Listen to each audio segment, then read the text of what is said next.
त्वामनुसन्दधामि भगवद्गीते भवद्वेषिणी यं ब्रह्मा वरुणेन्द्ररुद्रमरुतः स्तुन्वन्ति दिव्यैस्तवैः वेदैः साङ्गपदक्रमोपनिषदैः गायन्ति यं सामगाः ध्यानावस्थिततद्गतेन मनसा पश्यन्ति यं योगिनः यस्यान्तन्न विदुःसुरासुरगणाः देवाय तस्मै नमः देवाय तस्मै नमः। ॐ सहना भवतु सहनौ भुनक्तु सह वीर्यं करवावहै तेजस्विनावधीतमस्तु मा विद्विषावहै। ॐ शान्ति शान्ति शान्तिः। Continuing.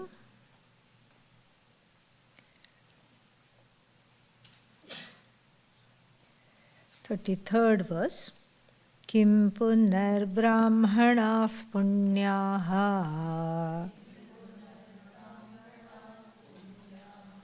bhakta rajarshyastatha anityamasukham lokam imam prapya bhajasva mam. Now, this is a continuation of what we saw yesterday. The controversial verse. The verse which said, Apischet suduracharaha papebhyaha papakrittamaha striyo vaishya tatha shudraha tepi yanti param gatim. So, this was this verse creates controversy. Why? Because papa yonayah, meaning people who have life which is full of papa. And then in the same breath are mentioned women. Women's life considered full of papa. And of course that makes for a very not a very, not in keeping with the Shastra's message. Shastra's message does not exclude women. Nowhere it does that. So suddenly to find here the Gita, which is called as Gitopanishad, to find it saying, calling women's bodies and minds full of papa and born of papa. And so Pujya Swamiji's explanation is very wonderful, resting on just one word, tatha. So tatha means what?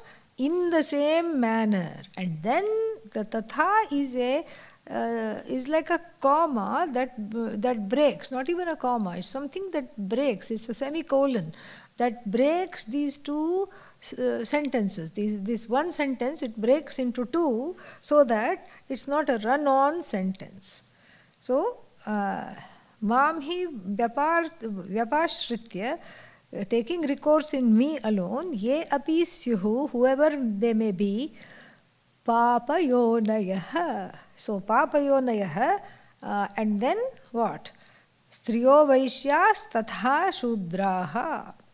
So the other three mentioned, as we saw yesterday, are not papa yonayah.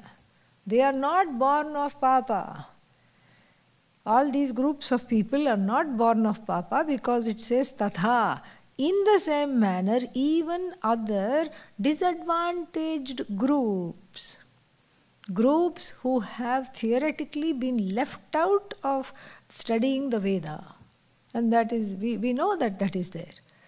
Left out from going to temples, left out from studying the Veda. Veda is only not for you. These kinds of people, even they can get moksha, Bhagavan says, because even if they have been left out, if they take recourse to me, if they take sharanagati in me, if they take refuge in me, I will cross them over the ocean of samsara, and they too can study, they too can get moksha. This we saw. Then this next verse which we is chanted, Kim punaha brahmanaha punyaha.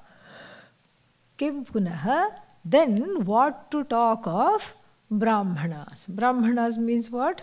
People who are initiated into Vedic study, who have access to all the mantras, who have access to the study of the Upanishad very easily.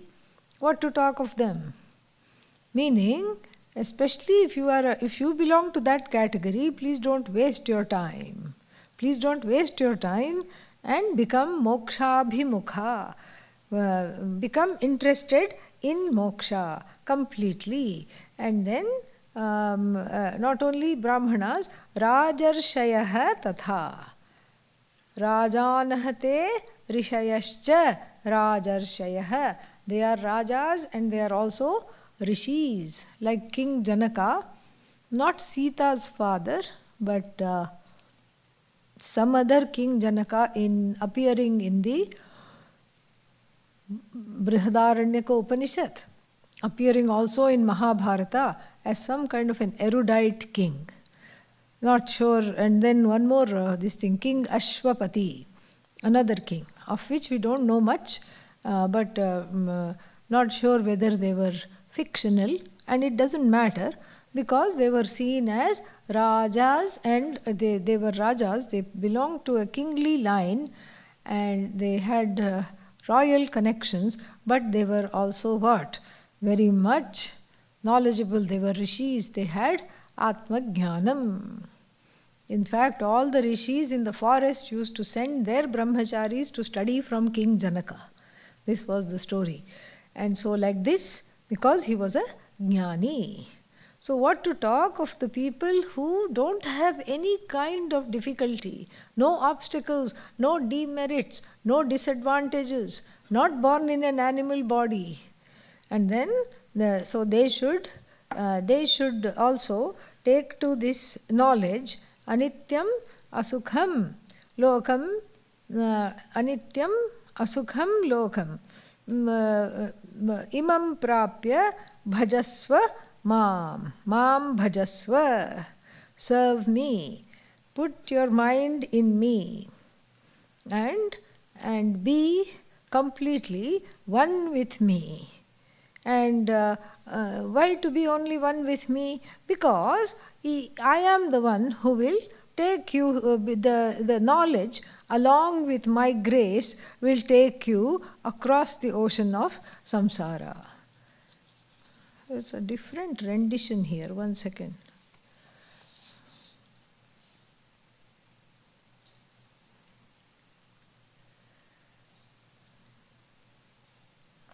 Yeah, I'm looking at the translation of the last one. Yeah, the English translation, if you look there, this has been translated properly, 932. Indeed, those who have taken refuge in me, even if they have origins in Papa, full stop. And then women, Vaishyas, etc., can also go on this highest path, which is, what is that? Path of moksha. The translation is okay there. So here, why to take recourse to Bhagavan? Anityam asukham lokam imam prapya. Having gained your birth in this loka. What is this loka? The lakshana of this loka. What is this loka characterized by? This loka is characterized by anityam. Anityam means what? Impermanent.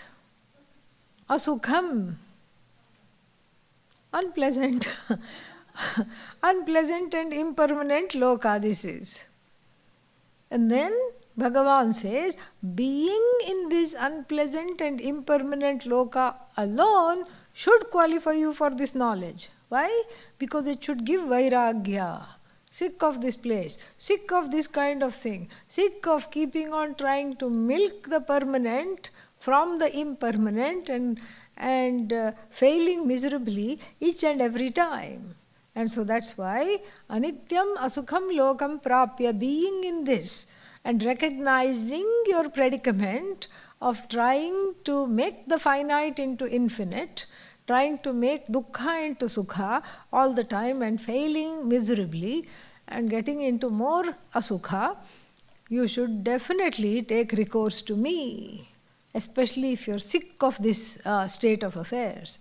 And then the last verse is very beautiful. Pujya Swamiji wrote a 10-page article on this. Very beautiful verse, and we will see this in detail. Manmana bhava madbhaktaha madhyaji mam namaskuru mame vaishyasi yuktvaivam atmanam matparayanaha. Yeah. So, it all starts with M, ma, ma, ma, ma, ma. Very nice alliteration. Right at the outset you can see the wonderful alliteration, and it's a very laden verse. And if you just gloss over it, it won't make much sense. Manmana bhava. Be the one whose mind is totally with me. Who is this me? Ishvara, Bhagavan. Madbhakto bhava. Be the one who is devoted to me. Madhyaji bhava. Be the one who, or whatever he or she offers, whatever you offers, let it go to me. Mam namaskuru. Surrender to me. Mam namaskuru. And then, if you do this, what will happen? Mameva eshyasi. You will get only me. Evam yuktva. Having fortified yourself and your life in this manner, you will get only me. As what? Atmanam. You will get me as the truth of yourself. Very nice it is. You will get me as the truth of yourself. And what is that? Matparayano bhava. One more thing. Matparayana means be the one whose final end is me, whose ultimate goal is me, me, me, me, me alone. So the first word itself, manmana bhava, manmanaha bhava, leaves us completely confused. Manmana bhava means be the one whose mind is always with me. Who is this me? Ishvara. So then, what do I tell myself after reading this? I should be thinking of God all the time. First thought, God. Oh, I managed, good. Next thought, God. Yay! We are getting somewhere. Third thought, God. Fourth thought, this seems odd. Okay? This is kind of odd. Fifth thought, dog. Oh my God, because I saw one. I see one dog, and then immediately God is displaced by dog. And then I see something else, and then so this is how the mind is. And then we keep shaking. I only want to think of God. I don't want to think of anything else. Oh, some other thought came. Bye-bye to that thought. Come back to God. And it seems like, what is that?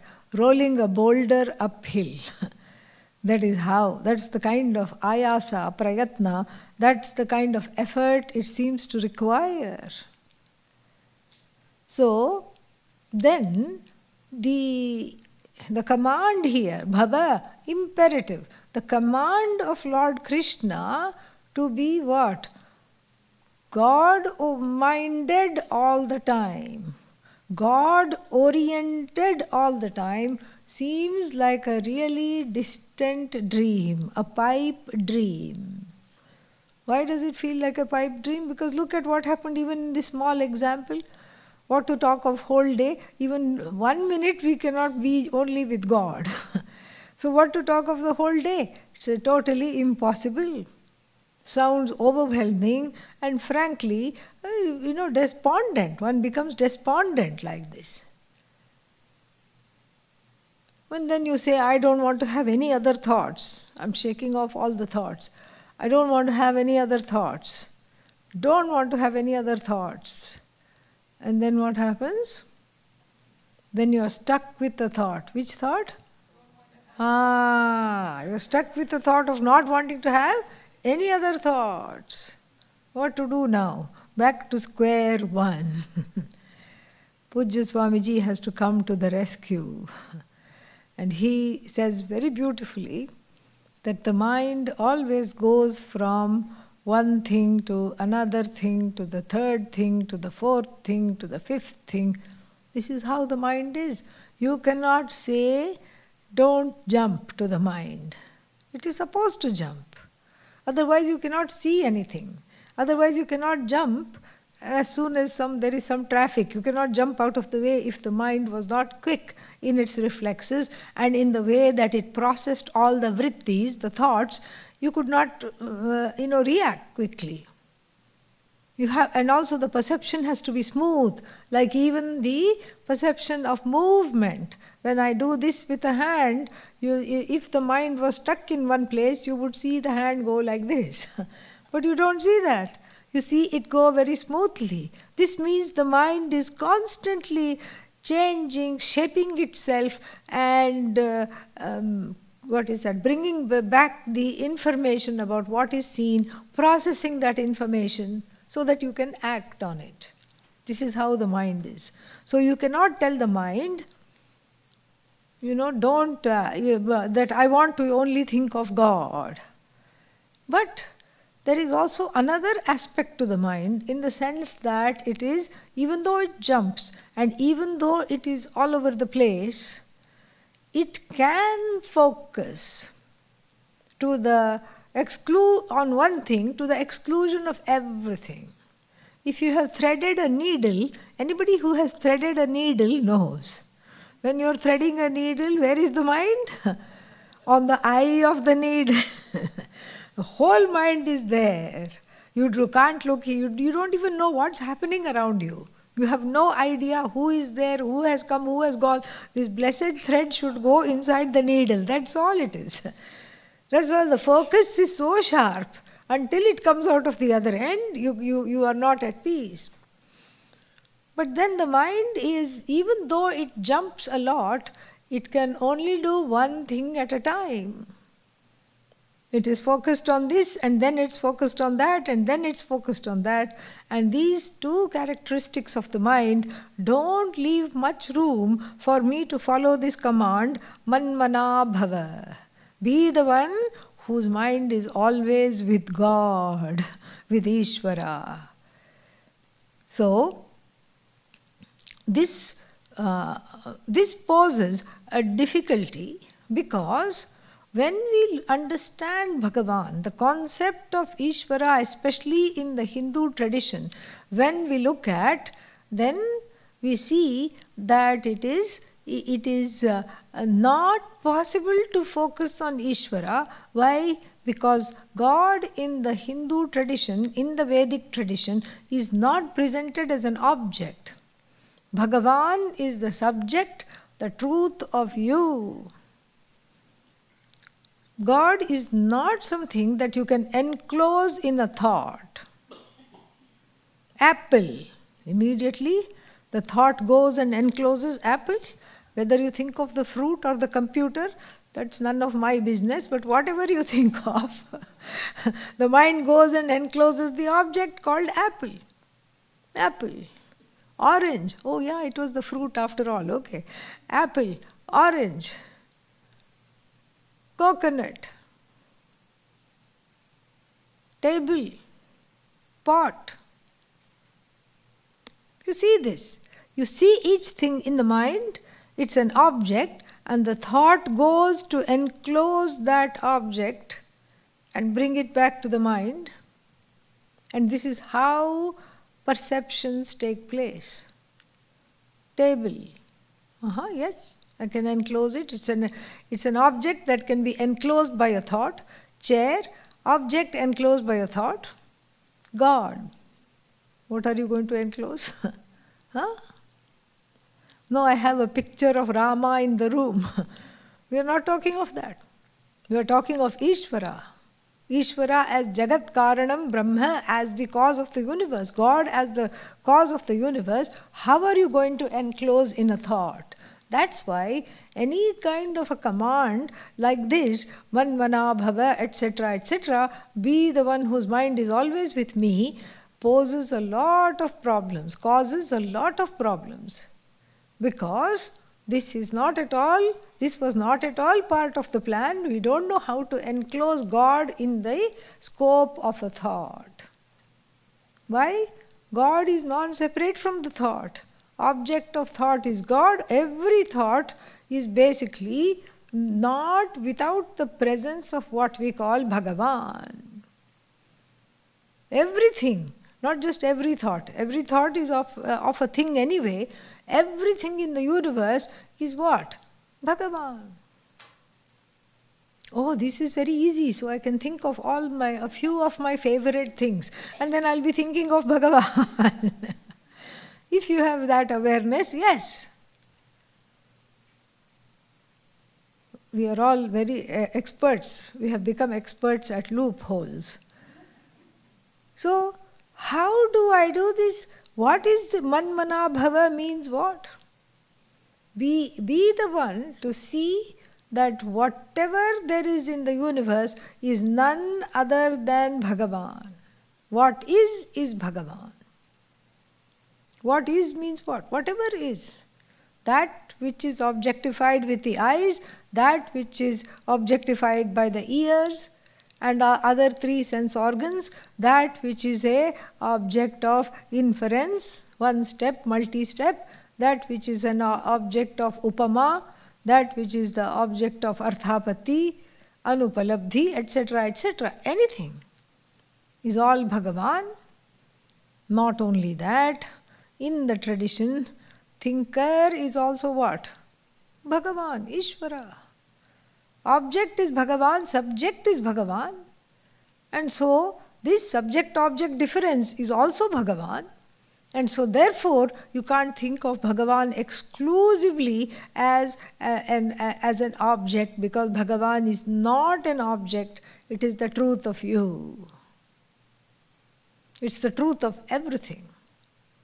And this was taught in the Chandogya Upanishad using the pot clay example. We have seen that. Sat eva asit.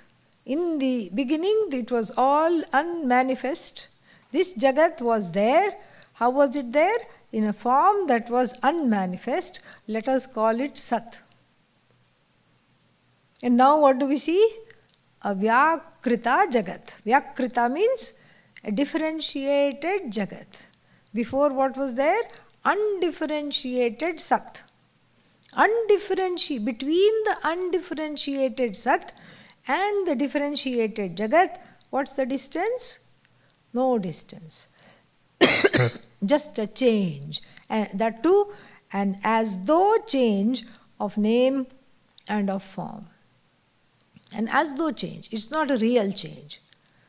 And so, this differentiation, the differentiation is what? In the form of a series of causes and effects. Series of cause and effects.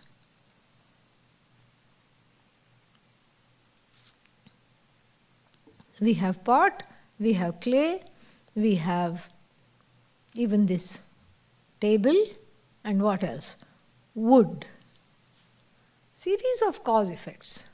Wood is the cause of table, clay is the cause of pot, but then in themselves they are related to pot, clay is cause, related to the table and chair, wood is the cause, but related to tree, wood is the effect. See that? From one standpoint, cause, from another standpoint, effect. The whole series of things in the Jagat is what? Each one is dependent on the other. Series of cause, effect, cause, effect, cause, effect, cause, effect, cause, effect, cause, effect. And so what is this Bhagavan? I know, it's cause. Some people say, and then I know, no, it's not cause, it is effect. Both are right. Why? Because ultimately what we call Bhagavan is neither cause nor effect. It is you. It is that which transcends the cause-effect dyad. There is that which transcends the cause-effect dyad. Right, wrong dyad. Dharma, adharma dyad. This is what Nachiketa wants to know in the Kathopanishad. Baby Nachiketa, what does he want to know? Anyatra dharmat, anyatra adharmat, anyatra asmat, kritat akritat, anyatra bhutat cha bhavyat cha, yat pashyasi tadvada. That which is other than dharma, adharma. You see, this is all a kind of a delicate dyad. The whole Jagat is made up of oppositional things. Snake and mongoose can't stand one another. And then snake, mongoose, many people don't know what mongoose is. You can Google it later, not now. And then snake and mongoose, and then what else? Predator and prey, good and bad, eater, eaten, like this. And then it's a series of dyads. And we can't stop there. Nachiketa knows this. So he says, tell me something, O Lord Yama, other than dharma, other than adharma. This dharma, adharma, I know. I see the people fighting all the time. I see somebody making off with somebody else's wallet. I see that other person then being punished. All these things I see. Tell me something I don't know. Anyatra asmat kritat akritat. Kritat and akritat means cause and effect. This cause and effect also we see. Tell me that which is beyond the cycle of cause and effects, beyond this enmeshment of either being cause or effect. Then tell me something that is not coming under the spell of time. These three things he asks. And from there we know that when one is mired in these opposites, in these dyads, then what is that? Samsara gets a boost. Because based on this dyad alone, the series of dyads alone is duality. That is what we call Dvaita. Dvaita, D for Dvaita, D for dyads. This is how it is. So what is Bhagavan, and then when we see that the truth of something, when you look at the truth of something, like for example, the truth of pot is what? Clay. Two things have to be understood, and we already saw that a little bit in the beginning of this chapter, but it helps us to see it again at the end in the form of a summary. What is that? Clay and pot. The truth of the pot is clay, but then it's a very funny connection between pot and clay. From the standpoint of pot, clay is intrinsic or incidental? Intrinsic. Without clay, there is no pot or any substance. You can have gold, silver, doesn't matter. But still, without that, there is no pot, without the substance. But from the standpoint of the substance, is the pot intrinsic or incidental? Incidental. The Jagat, therefore, is an incidental expression of Brahman.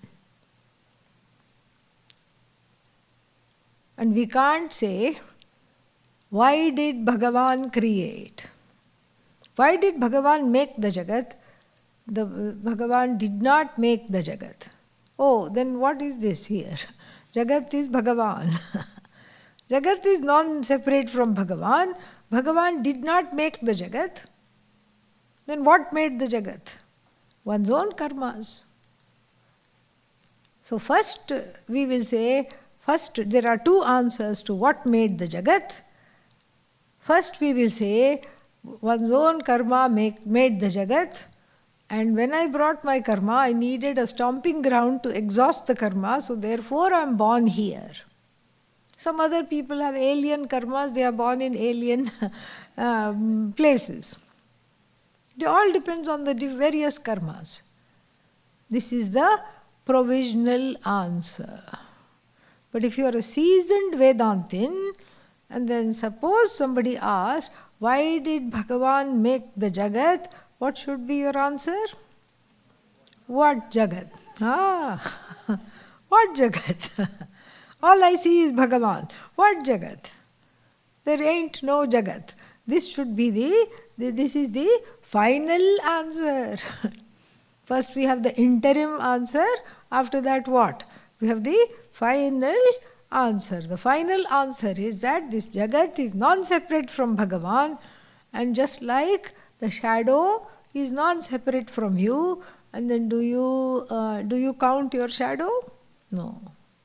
Just like you don't count your shadow, you also don't say Jagat and Bhagavan together. No.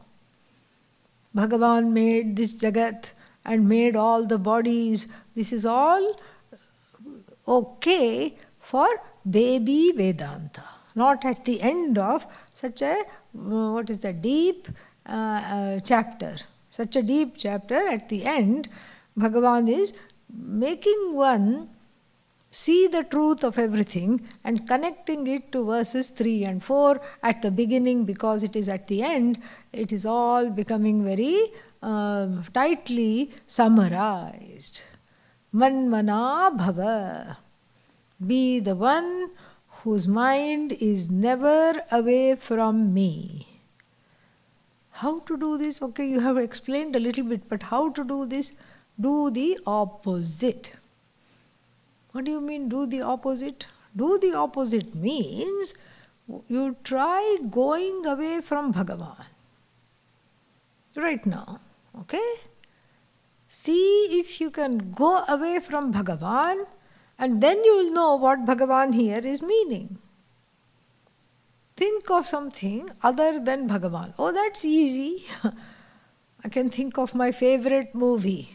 Favorite movie what? Bhagavan. Think of anything, and then you will see that it is not away from God. Therefore what? Manmana bhava. Whatever you think of is Bhagavan. Please know that. Know that wherever the mind goes, there is Bhagavan. Yatra yatra mano yati madiyam, tatra tatra tavapada pankajam. Very beautiful. Wherever my mind goes means what? Wanders, meanders. Wherever the mind meanders, wherever the mind wanders, it lands on your lotus feet. Level 1 understanding, interim understanding. This is itself very hard to do. This means the whole universe has to be Ishwarized. Ishwarization of the whole universe, takes a long time, takes a lot of emotional maturity. Because we begin with the things we like. It's very easy to Ishwarize chocolate cake. No problem. Yes, Ishvara, fantastic, wonderful, no problem at all. What about Karela? Slightly more difficult. And that is just in the realm of food items. When you come to people, then it's a whole another difficulty. The people you like, no problem. Yes, yes, I knew you were Ishvara long, even before you were born. But the people you find annoying, to see them as Ishvara takes a great deal of practice a great deal of patience and the willingness to let go of all the ragadveshas all at once. That willingness must be there, otherwise all the people will be what? Divided into two, the ones I like, the ones I do not like. And then what? The ones I do not like are of course not Bhagavan. They are not Bhagavan at all. And who is Bhagavan? Only the people I like. Same thing everywhere. Whatever I like, I can easily convert it into God. And even theologies don't help. Many theologies say, God is good. Please love God because God is good. Then of course the question anybody will ask, what is the question? If God is good, why are difficult and bad things happening?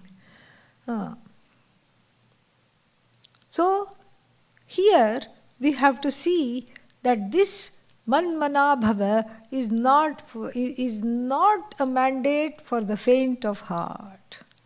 What it is making one do is get out of one's comfort zone and become a kind of devotee who sees Bhagavan in everything, everywhere, when, all the time.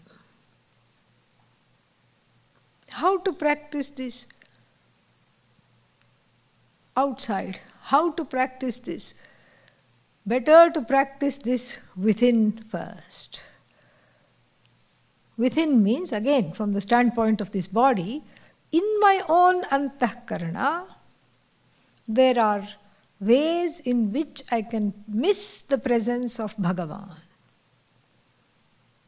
Two areas where the presence of Bhagavan can be totally overlooked or missed, we can talk of. The first one is karma. Both my own actions and the result of my actions. When I am acting, I don't think that I am not the agent. What do I think? I am the agent. I am the one doing the work. Simply Bhagavan is getting the credit. I am the one. I worked for this. And what kind of a culture is this? Oh, it's all Bhagavan's grace. Where was Bhagavan? I worked very hard. This is the feeling. So here we can miss the presence of Bhagavan if the understanding that everything is given is not there. So to execute this manmana bhava, this mandate, we have to first see that everything is given. You can't say, I did it on my own. No one can say that. What is this own? I did it with my own hands. You made your own hands? No. You didn't make your own hands. No, I used my brains. Did you make brains? You made your own brains? No, my mother made them. I'll go ask your mother. Mom. If mom is around, go ask mom.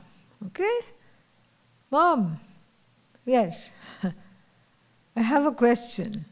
Sure. Did you make my brains? What will she say? I wish I had. So that you would have not asked these silly questions.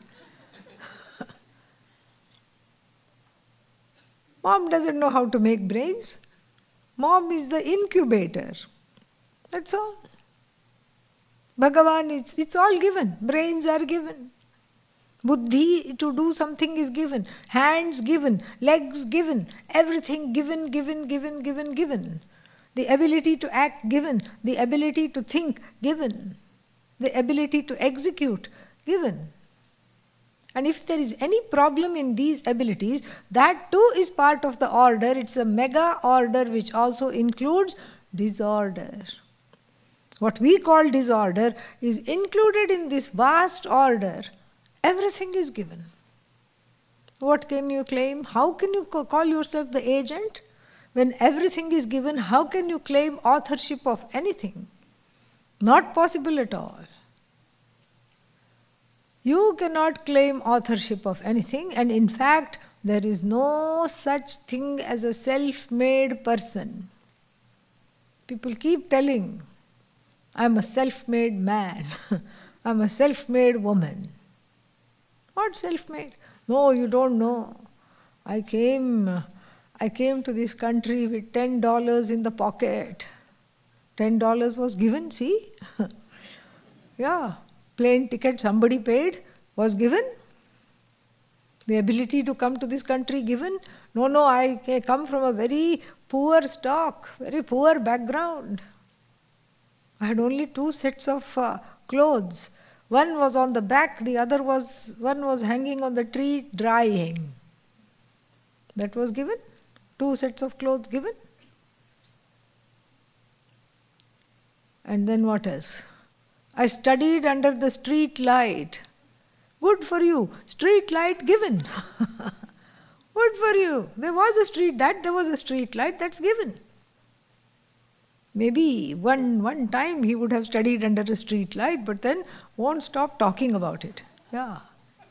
For 3 generations. Everybody, I think, knows one such person in their lives. The quintessential self-made man. Rubbish. All this is rubbish. No, I had to really convince. I had no money for college. Yet you went, no? Yeah, somehow I went. Okay, keep quiet then. Yeah. So, this awareness that everything in my life has been given and that I am not producing anything at all, except perhaps for some confusion, that's all. I'm not producing anything at all. This is itself Bhagavan awareness. And it is to a certain extent built into the culture. You go to somebody's house and you praise their cooking. Inside they may be feeling happy. Ooh, I did very well. But what will they say? Bhagavan's grace, Ishvara's grace, or my grandmother's grace. I learnt everything I know from the grandmother. Like this they will say. So manmana bhava, the awareness of my place in this universe, in this scheme of things, which has already been given. May I be an instrument, not an author. Author means karta, first case, grammatically. First case means karta. Second case, karma, object, which means what? Bhokta. Third case, let me be instrument. And if I don't see myself as an instrument, I will become another case. What case? Basket case. Yeah, that's what I will do. Yeah, I'll drive myself crazy. It will be a total basket case if I don't see myself as the instrumental case. If I'm stuck in karta, bhokta, agent, victim, there is no end to it. That is the cause of samsara. That is not what Bhagavan means by manmana bhava. Manmana bhava means see that there is a place that you already belong. See that there is a skill set or certain talents or whatever it is that you have to contribute. This is what is a very important aspect of swadharma. Discover that. Understand that. Be with that. Focus on that. And don't keep fighting all the time. Fighting against shadows. Like that fictional character, Don Quixote. He was constantly fighting with shadows. And so, manmana bhava means come to a resting place within yourself. Accept what is, because what is another name of Bhagavan. Accept what is. Don't keep on fighting against it, fighting, resisting. Accept that this is what it is. Accept your talents, accept your shortcomings, accept whatever there is to. Whatever there is, you say, This is how it is, this is what it is, theek hai, okay. Manmana bhava. Very beautiful. And this is how we can be in Bhagavan awareness as far as our own karmas are concerned, karmas and results of karma. So this is to do with whatever I have to do, this we have talked about.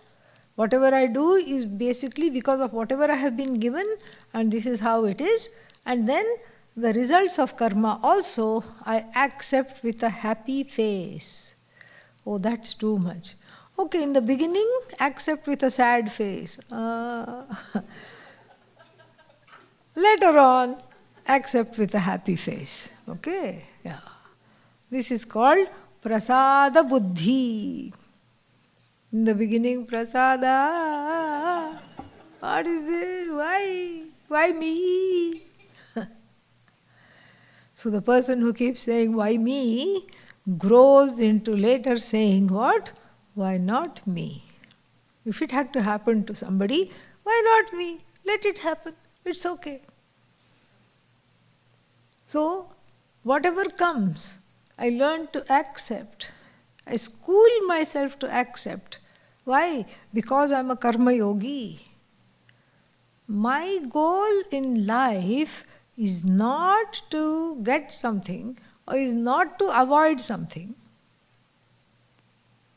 My goal in life is self-growth for the sake of moksha. That is my goal in life. And so, why am I going to be fighting with whatever comes? I learn to accept it, and in learning to accept it, in learning to not fight with it, already there is growth. It's a win-win situation. There is great emotional maturity, there is growth because I'm not constantly at loggerheads with whatever there is. This is one area, the area of karma and karma phala, where we can miss the presence of Bhagavan because of our own penchant for claiming agency and authorship. Another area where we can miss the presence of Bhagavan again is internally, is dharma. Wherever there is dharma, there is Bhagavan. Dharma, as we have seen many, many times, is not a mandate of Bhagavan. What is it? Manifestation of Bhagavan. And what is this dharma? A universal matrix of norms. A universal matrix of norms, and then which everybody has to follow. Why? Because wherever there is dharma, there is a palpable presence of Bhagavan. You can see that in a dharmic person. You can just sense that. So adhering to dharma means being very, very, very close to Bhagavan. Doing what is universally correct, doing what is correct for this time, this place, here and now, and doing what is correct for me. Because there is a custom-made swadharma for everybody, as is shown in the story of two fellows going to the Guru to get blessings for getting married. So the first fellow goes in and comes out wreathed in smiles. He asks the Guru, please give me your permission, can I get married? Guru says, Tathastu, may you find a wonderful girl, please get married. The second one is very happy, oh, I will also get the blessings. Second one goes and the Guru scolds him. What's wrong with you? Are you out of your mind? Why? Because the second one is unemployed and unemployable also. Kind of a drifter, doesn't have roots, doesn't show a lot of commitment with regard to many other things in his life. So what's the guarantee that marriage, which has a heavy commitment requirement, this person is very clear, this person may not be capable of that. So swadharma, what is proper for me to do? And then vishesha dharma, what is it that How does Samanya Dharma, the universal matrix of norms, how does it apply to this particular place at this particular time? That interpretation is called Vishesha Dharma. So which Dharma is God? All three manifestations of Dharma, Bhagavan, non-separate from Bhagavan. So if I keep cutting corners, if I keep doing things that I'm not supposed to do, there is a way in which the heart gets hardened and I'm not able to appreciate Bhagavan as Dharma in my own life. Dharma doesn't have to be taught. Just like a baby monkey doesn't have to be taught. You know what? You are just born. Hold on to your mummies. Grip your mummies. Why? Because mommy is never on maternity leave. As soon as she has the baby, what does she do? Jump from tree to tree. The child has to hold on. Why? Because this is where milk is going. My breakfast, lunch and dinner is on the go. And so I have to also be where my nourishment is. The monkeys don't have a class. Hold on to your mommies, otherwise you will die. Nobody teaches the monkeys. It's instinctive. Whereas what about a kitten? It will be like this. The mother will hold the kitten and the mother cat will hold the kitten and take it places. It will just be like this. But the monkey cannot afford to be like this. Monkey has to hold on. That's how the term monkey grip comes from, the baby monkey not letting go. So just like the baby monkey doesn't have to be told, please hold on, otherwise you will die, you will fall from the tree. Similarly, the jiva doesn't have to be told, the human jiva especially, doesn't have to be told, please follow dharma. Dharma is the voice of Ishvara already there in the heart. One knows, I shouldn't be doing this. How does one know I should not be doing this? Because if somebody tried to come and do this to me, they would just disappear. I would make them disappear. I would be so upset, I would make them disappear. I would have no tolerance for this. Therefore I know I should not do this to others. This is what is universal dharma. Do you want to be? Do you want to be what? Defrauded? No. Do you want to be cheated? No. Do you want it to be lied to? No. Everything is a big no. Therefore, I don't do what I don't want to be done to me. Dharma is already in the heart. Religions, Sunday schools, Bala Vihars just reinforce what is already there. What is already there is reinforced. And that dharma is the voice of Ishvara, and the less I follow this voice, the more it falls silent. Naturally. If the voice is not listened to, why will it speak?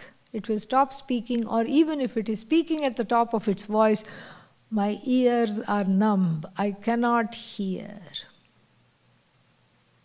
But a person who follows dharma is what? There is no conflict. Is following the path of Ishvara. There is only one flow, and if I am in the flow of dharma, I am in the flow of Ishvara. If I am not in the flow of dharma, I create a parallel flow and full of obstacles, full of various kinds of inhibited paths, dead ends, that leave me deadened to the pursuit of moksha. Manmana bhava, madbhakto bhava. Be the kind of bhakta for whom I am not the means to an end to be accomplished, I am the end. Mat parayano bhava, that's what it means. Madhyaji. Madhyaji is the same as one of the verses we saw. Yad karoshi, yad ashnasi, yad dadasi, juhoshi, cha yat. Whatever you offer, whatever you do, offer it to me first. Tat tat kurushva madarpanam. Madhyaji bhava. Mam namaskuru. Let me be the final place of surrender. The last surrender, the last place of surrender, make that me. Mameva eshyasi. Eshyasi means you will gain me. You will come to me. But this coming, gaining, is all as though in apostrophes. Why? Bhagavan is never separate from you, but the awareness, in one's awareness one has gained because one was far away from Bhagavan, feeling far away or alienated from Bhagavan. When the alienation is no longer there because of this awareness of dharma and karma as Bhagavan, karma phala as Bhagavan, when the alienation goes, you can say, people can say, I have gained Bhagavan. Madhyaji mam namaskuru, mameva eshyasi kaunteya. And then, matparayanaha, mameva eshyasi evam yuktva. Evam yuktva. Preparing yourself in this manner, endowed with all these things that we have talked about in the 9th chapter, in this manner, mameva eshyasi, you will gain me. How will I know I have gained you? Because I am yourself. Mam atmanam eshyasi. You will gain me in the form of yourself. Well, I don't like myself. That's not the self of which we are speaking. That's not the self that we are talking about. What are we talking about? We are talking about the self that is revealed by the Upanishads, that is free, that is not encumbered by sorrow or upset, fear, anger, all these things. We are talking of that self. And that self you will gain me, Bhagavan, as you. You will gain that non-separate understanding of yourself as me alone. And with that, this very beautiful chapter comes to an end.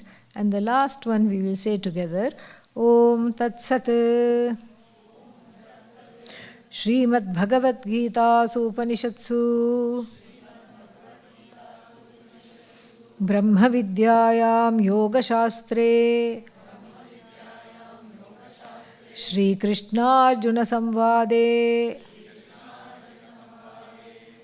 Rajavidya Guhya Yogo Nama Navamodhyayah.